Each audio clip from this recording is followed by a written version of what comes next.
Cette semaine, des choses vont venir vers toi. Reste ouvert. Reste disponible.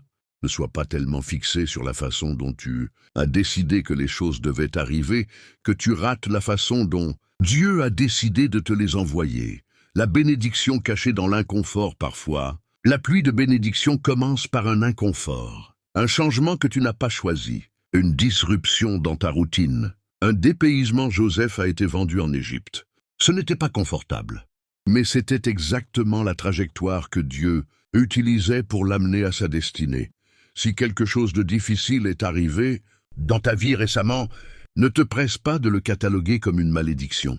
Regarde-le avec les yeux de la foi et demande-toi, et si c'était le début de ma bénédiction, sous un costume que je ne reconnais pas encore? Je veux maintenant m'arrêter sur quelque chose d'important. Parce que je sais qu'il y a des gens qui écoutent ce message et qui ont du mal à croire que leur situation actuelle peut être bonne pour eux. Peut-être que tu es en pleine traversée financière. Peut-être que ta santé t'inquiète. Peut-être que ta famille traverse une crise. Peut-être que tu te sens seul, d'une façon que les mots peinent à décrire. Et tu te demandes, comment tout cela peut-il faire partie d'un plan divin? Je vais te répondre avec la vérité, et non avec des mots destinés à te faire simplement sentir mieux. La sécheresse précède toujours la pluie dans la nature. Avant une grande pluie, il y a souvent une période de sécheresse intense. La terre se craquelle, la végétation souffre. Tout semble assoiffé. Et puis, l'orage éclate. Et la même terre qui semblait morte, quelques heures plus tôt, se met à vivre avec une intensité extraordinaire. C'est le cycle de la vie. Et c'est le cycle de la foi. Ta sécheresse actuelle, qu'elle soit financière, relationnelle, émotionnelle, spirituelle, est la preuve que la pluie est proche. Non pas la preuve que tu es abandonné. La preuve que Dieu prépare quelque chose d'immense. Les saisons de sécheresse les plus longues précèdent les pluies les plus abondantes. Ta situation actuelle est ton témoignage en construction, Et il y a des personnes qui t'attendent. Des personnes dont la vie sera transformée parce que tu pourras dire « Le moment venu, j'étais là où tu es. Et regardez ce que Dieu a fait. » Ton témoignage est en train de s'écrire. Et les chapitres les plus difficiles d'un livre sont souvent ceux qui précèdent le dénouement le plus puissant. Ne laisse pas l'ennemi te voler ton témoignage en te convainquant d'abandonner. Avant la fin, laisse-moi te parler directement, comme si Dieu lui-même prenait la parole pour toi. Ferme les yeux, respire profondément et laisse ces paroles descendre plus loin que ta tête, dans ton cœur, dans tes poumons, dans chaque fibre de ton être. Dieu te dit ceci. Mon enfant, j'ai entendu tes prières, pas une seule n'est tombée à terre. Chaque mot que tu as murmuré dans le silence, chaque larme que tu as versée dans l'obscurité, chaque cri de ton âme que tu pensais perdu dans le vide, j'ai tout recueilli, j'ai tout gardé, et j'ai attendu le moment parfait pour répondre. Ce moment, c'est maintenant. Il y a quelque chose que tu dois comprendre sur la nature de Dieu. Il ne répond pas toujours immédiatement, mais il répond toujours parfaitement. Et sa réponse, quand elle arrive, est toujours plus grande que ce que tu avais demandé. Éphésiens 3:20 dit qu'il est capable de faire infiniment au-delà de tout ce que nous demandons ou pensons.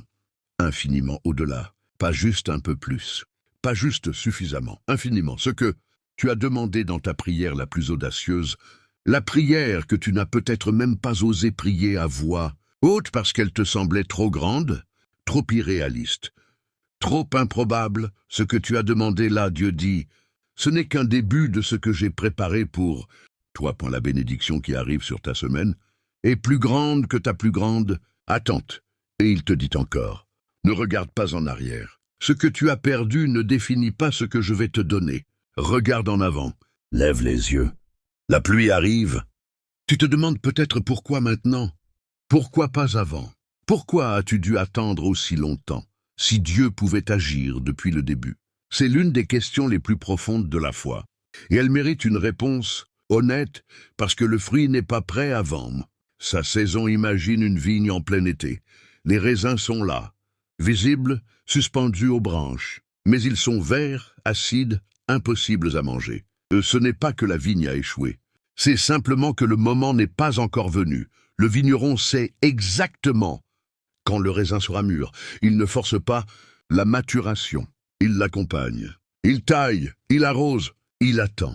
Et quand le moment est parfait, il récolte. Toi aussi, tu as été dans un processus de maturation. Les choses que tu as traversées, la patience imposée, les portes fermées, les délais que tu ne comprenais pas, ce ne sont pas des erreurs du plan de Dieu. Ce sont les conditions nécessaires à ta maturation. Tu n'étais pas prête avant. Maintenant, tu l'es. Et la récolte arrive. 2. Parce que Dieu devait déplacer des choses invisibles pour toi. Il y a une réalité que nous oublions souvent. Les bénédictions de Dieu ne tombent pas dans le vide. Elles atterrissent dans des situations précises, avec des personnes précises, à des moments précis. Avant que ta bénédiction arrive, Dieu devait peut-être déplacer une personne dans ta vie pour faire de la place à quelqu'un d'autre. Peut-être devait-il fermer une porte pour que tu regardes vers une autre. Peut-être devait-il travailler dans le cœur d'une personne que tu ne connais même pas encore pour la préparer à jouer un rôle dans ton histoire. Tout ce travail est invisible pour toi, mais il est très réel dans le spirituel. Pendant que tu attendais, Dieu travaillait. Pendant que tu te demandais pourquoi rien ne se passait, des choses énormes se passaient dans les coulisses de ta destinée. Parce que ton attente a produit quelque chose de précieux. En toi, l'attente n'est pas un temps mort dans le plan de Dieu. L'attente est un outil de formation. L'attente développe en toi des qualités que la facilité ne peut pas produire. La persévérance, la gratitude profonde, la dépendance à Dieu plutôt qu'à tes propres forces, l'humilité qui vient de savoir que ta vie n'est pas entre tes seules mains. Ces qualités, tu les porteras avec toi dans la bénédiction. Et elles feront que tu sauras gérer ce que Dieu va te confier. Parce que quelqu'un qui n'a jamais appris à attendre ne sait pas toujours comment gérer l'abondance. Tu as appris à attendre. Tu es prêt à recevoir.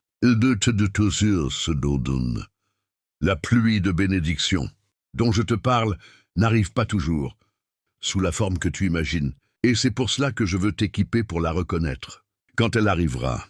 Parce que certaines bénédictions ont l'air de problèmes au départ. Certaines ouvertures ressemblent à des fermetures.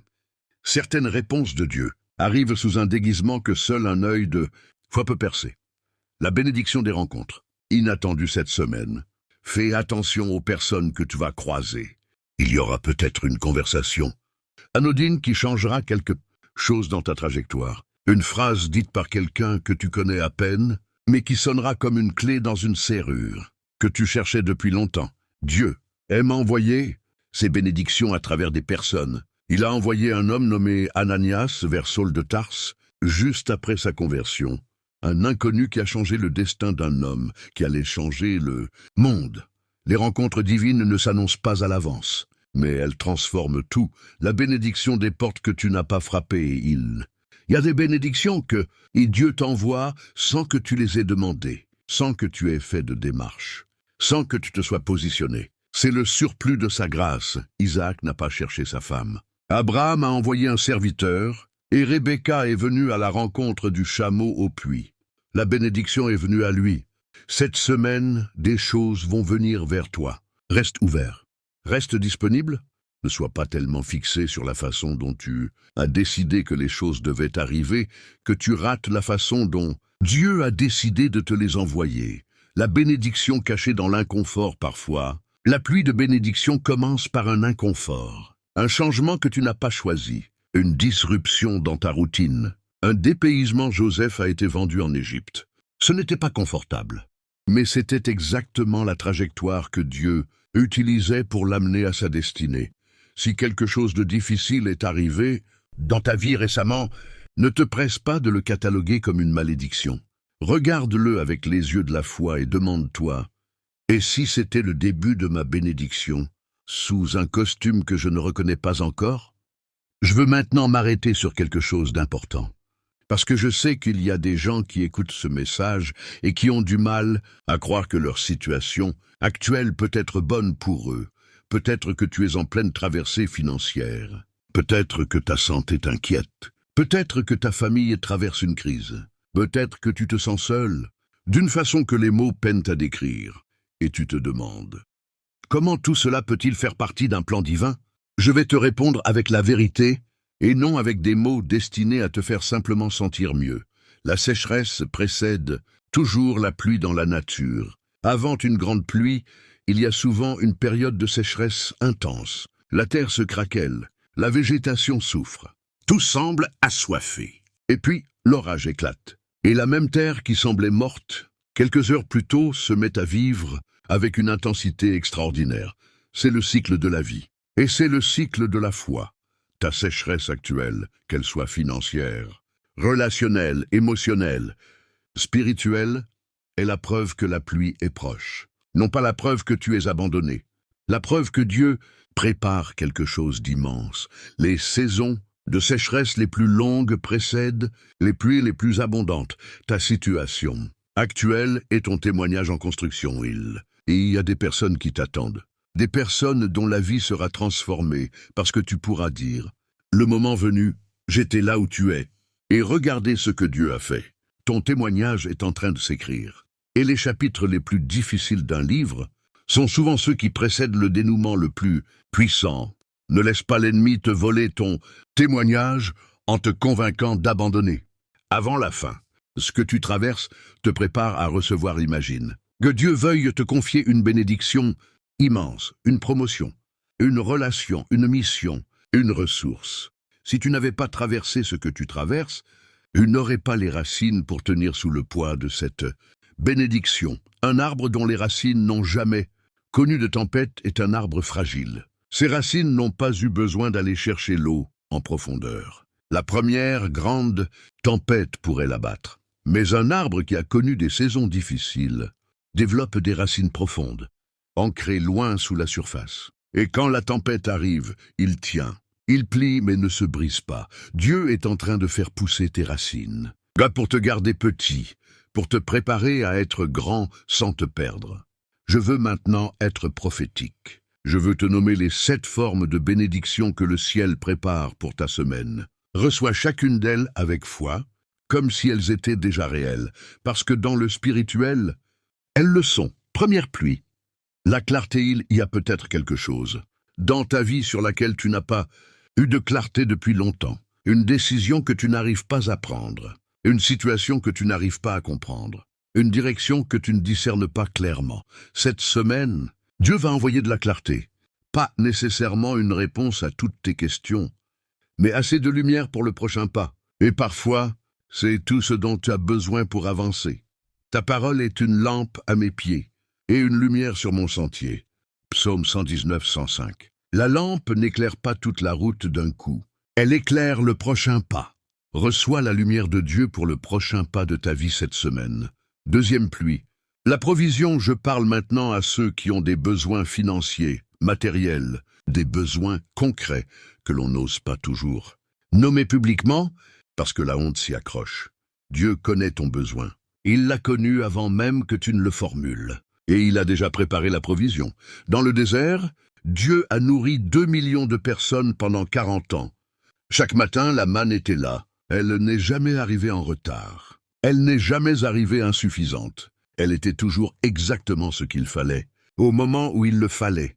Le Dieu qui a nourri 2 millions de personnes dans le désert peut subvenir à tes besoins cette semaine. Il le peut et il le fera. Troisième pluie. La guérison, il y a des blessures que tu portes. Certaines sont physiques, certaines sont émotionnelles, certaines sont des blessures d'âme, des douleurs si profondes que tu ne sais même plus trop comment les nommer. Cette semaine, Dieu envoie sa pluie de guérison sur ces endroits. Non pas parce que tu as tout compris, non pas parce que tu es parfait, mais parce qu'il est le Dieu qui guérit. Je suis l'Éternel qui te guérit. Exode 15, 26, laisse sa pluie tomber sur les endroits les plus secs de ton être.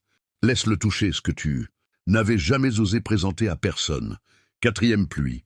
La restauration des relations, il y a peut-être une relation brisée dans ta vie. Un pont qui semble détruit. Un silence qui dure depuis trop longtemps. Une réconciliation que tu n'oses plus espérer. Dieu est le Dieu de la restauration. Il a restauré Jacob et Ésaü après des décennies de rupture. Il a restauré Joseph et ses frères après une trahison impardonnable. Il a restauré Pierre après un reniement honteux, ce qui semble irréparable à tes yeux, n'est qu'un projet de restauration aux yeux de Dieu. Cette semaine, quelque chose dans tes relations peut commencer à se restaurer. 5e pluie. L'ouverture de portes, des portes que tu as frappées en vain. Des portes qui t'ont semblé fermées à jamais. Des opportunités que tu avais mentalement abandonnées. Dieu dit dans Apocalypse 3, 8, « J'ai mis devant toi une porte ouverte que personne ne peut fermer. » Cette semaine, des portes vont s'ouvrir. Pas toutes les portes, mais les portes que Dieu a choisies pour toi. Et celles-là, personne ne peut les fermer. 6e pluie. La paix intérieure, tu as peut-être vécu une période d'agitation intérieure. Une période où ton esprit ne s'arrêtait jamais. Une période d'anxiété, de rumination, de peur. Jésus a dit à ses disciples, dans une barque secouée par la tempête, « Paix, tais-toi !» Et la tempête s'est calmée aussitôt. Cette même parole, il la prononce sur ta vie, cette semaine. La paix que Dieu donne dépasse tout entendement. Elle garde les cœurs et les pensées. Philippiens 4, 7. Cette paix-là n'a pas besoin que ta situation soit résolue pour exister. Elle coexiste avec l'inconnu. Elle tient dans l'incertitude. Et Dieu veut te la donner cette semaine. 7e pluie, la joie renouvelée, la joie. Pas le bonheur superficiel qui dépend des circonstances. La joie profonde. Ancrée dans la certitude que Dieu est bon, qu'il est là, et que tout concourt à ton bien. Néhémie 8, 10 dit. La joie de l'Éternel est votre force. Ce n'est pas une émotion fragile, c'est une forteresse, une source d'énergie spirituelle que rien d'extérieur ne peut éteindre. Cette semaine, Dieu veut renouveler ta joie, non pas parce que tout va devenir parfait, mais parce que tu vas voir sa main, sentir sa présence et te souvenir de qui il est. Ces 7 pluies arrivent. Ouvre les mains, ouvre le cœur. Prépare-toi à recevoir. Il y a quelque chose d'important que je dois te dire. La pluie arrive, mais la façon dont tu te positionnes détermine combien tu en recevras. Un fermier qui n'a pas préparé ses champs ne profite pas pleinement de la pluie. L'eau tombe, mais elle ruisselle sur une terre compacte et mal préparée. Elle ne pénètre pas en profondeur. Elle ne nourrit pas les racines. Voici comment préparer ton cœur à recevoir la pluie de bénédiction. Cette semaine, choisis de croire. Avant de voir la foi n'est pas la croyance en ce qu'on voit. Si tu vois, tu n'as plus besoin de croire. La foi, c'est choisir d'agir sur la base de ce que Dieu a dit, avant même que les circonstances confirment sa parole. Les 10 espions envoyés en Canaan ont regardé la même terre que Caleb et Josué. Ils ont vu les mêmes villes fortifiées, les mêmes géants. Mais Caleb et Josué ont choisi de croire la parole de Dieu plutôt que le rapport de leurs propres yeux. Et ce sont eux qui ont hérité de la promesse. Ce que tu choisis de croire cette semaine détermine ce que tu recevras. 2. Pratique la gratitude. Active la gratitude est l'un des actes de foi les plus puissants qu'un être humain puisse poser. En disant « merci » pour ce que Dieu a déjà fait, tu ouvres ton cœur pour recevoir davantage. Ce matin, avant même de commencer à prier pour tes besoins, prends 5 minutes pour nommer à voix haute 3 choses pour lesquelles tu es reconnaissant. Pas des grandes choses nécessairement. L'air que tu respires, le fait que tu sois vivant. Une personne qui t'aime. La gratitude dilate le cœur. Et un cœur dilaté peut recevoir davantage. Parle de tes bénédictions comme si elles étaient déjà. Là, Abraham a été appelé père de beaucoup de nations, alors qu'il n'avait pas encore d'enfants. Dieu lui a donné un nom qui parlait de son avenir avant même que cet avenir soit visible. Cette semaine, commence à parler de ta vie selon ce que Dieu dit d'elle, non pas dans la déni de ta réalité, mais dans la foi que sa réalité est plus vraie que ce que tu vois. Dis, cette semaine, des portes s'ouvrent pour moi, des bénédictions arrivent dans ma vie, je suis dans le flux de la grâce de Dieu. 4. Agis en conséquence de ta foi, la foi sans les œuvres est morte, dit Jacques. Cela ne veut pas dire que tu dois t'agiter dans tous les sens. Cela veut dire que ta foi doit produire une action concrète, même petite, si tu crois que Dieu va ouvrir une porte professionnelle pour toi cette semaine. Prépare ton CV, envoie ce courriel, passe cet appel. Si tu crois qu'il va restaurer une relation, écris ce message.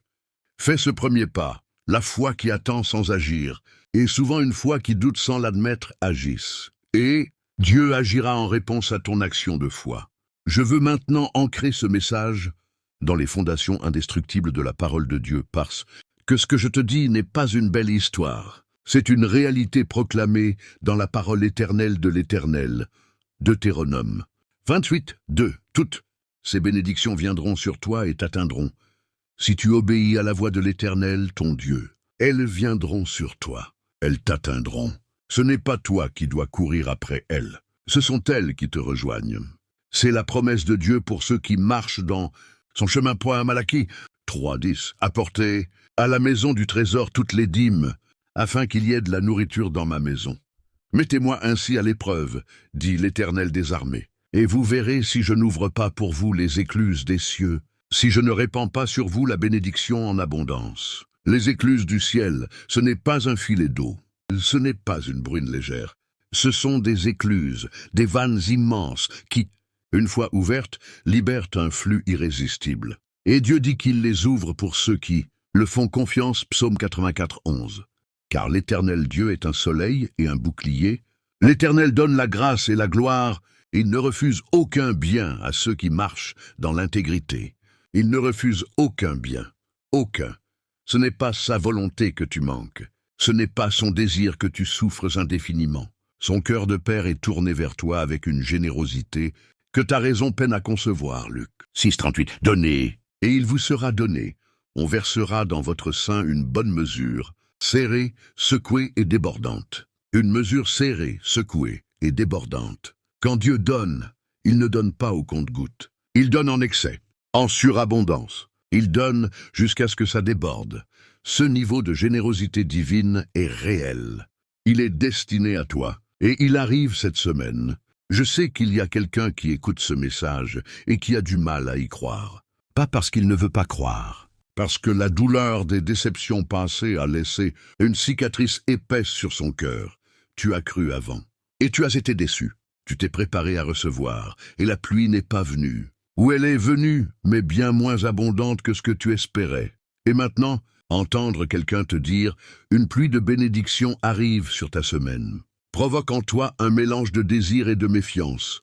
Tu voudrais croire, mais une voix intérieure dit « Et si c'est encore une déception ?» Je ne veux pas ignorer cette voix. Je veux lui répondre, premièrement. La déception que tu as vécue ne dit rien sur la fidélité de Dieu. Elle dit quelque chose sur le timing de Dieu. Et le timing de Dieu est rarement notre timing. Deuxièmement, chaque attente dans la foi, même non récompensée dans le délai que tu espérais, a produit quelque chose de réel en toi. Une profondeur, une capacité à tenir, une connaissance intime de Dieu qui ne vient que dans le creuset de l'attente. Troisièmement, Dieu est le Dieu de la seconde chance, et de la troisième, et de la centième. Sa patience envers toi est infinie. Et il n'a pas abandonné son plan pour ta vie, parce que tu as douté. L'espérance ne trompe pas, parce que l'amour de Dieu a été répandu dans nos cœurs. Romains 5:5. L'espérance en Dieu ne déçoit pas. Elle peut être testée, elle peut être éprouvée. Mais elle ne trompe pas. Donne-lui une chance de plus. Crois encore une fois. Cette fois, regarde ce qu'il va faire. Nous arrivons au terme de ce message. Et je veux qu'on termine ensemble par un acte. Pas seulement des mots entendus et oubliés. Un acte délibéré de foi. Lève-toi si tu le peux, ou mets ta main sur ton cœur. Et répète à voix haute ces déclarations, pas comme une formule, mais comme une confession sincère de ce que tu choisis de croire. Je déclare que cette semaine, le ciel est ouvert au-dessus de ma vie. Je déclare que la pluie de bénédiction arrive sur mes finances, sur ma santé, sur mes relations, sur mes projets, sur mon avenir. Je déclare que je ne suis pas maudit, je suis béni. Je déclare que les portes que Dieu a préparées pour moi vont s'ouvrir cette semaine. Je déclare que la sécheresse est terminée. La pluie arrive. Je me prépare à la recevoir. Et maintenant, prions ensemble. Père céleste, tu es le Dieu qui ouvre les écluses du ciel. Tu es le Dieu qui fait tomber la pluie au bon moment. Tu es le Dieu qui prépare dans l'invisible ce que tu manifestes au moment parfait dans le visible. Je te présente cette personne qui a eu le courage d'écouter jusqu'ici. Elle a peut-être des doutes, sois plus grand que ces doutes. Elle a peut-être des blessures, sois sa guérison. Elle a peut-être des besoins pressants. Sois sa provision. Ouvre les écluses du ciel au-dessus de sa semaine. Que chaque jour soit marqué par ta main. Que chaque matin elle se réveille avec la certitude que tu es à l'œuvre. Que chaque soir elle pose la tête avec une gratitude nouvelle pour ce que tu as fait, que cette pluie de bénédiction arrive abondante, serrée, secouée, débordante. Que non seulement elle suffise à ses besoins, mais qu'elle déborde pour qu'elle puisse bénir ceux qui l'entourent. Nous te faisons confiance. Nous choisissons de croire, et nous nous préparons à recevoir. Au nom de Jésus, Amen. Partage ce message avec quelqu'un qui a besoin d'entendre que la pluie arrive pour lui aussi. Prépare-toi. La pluie de bénédiction arrive sur ta semaine.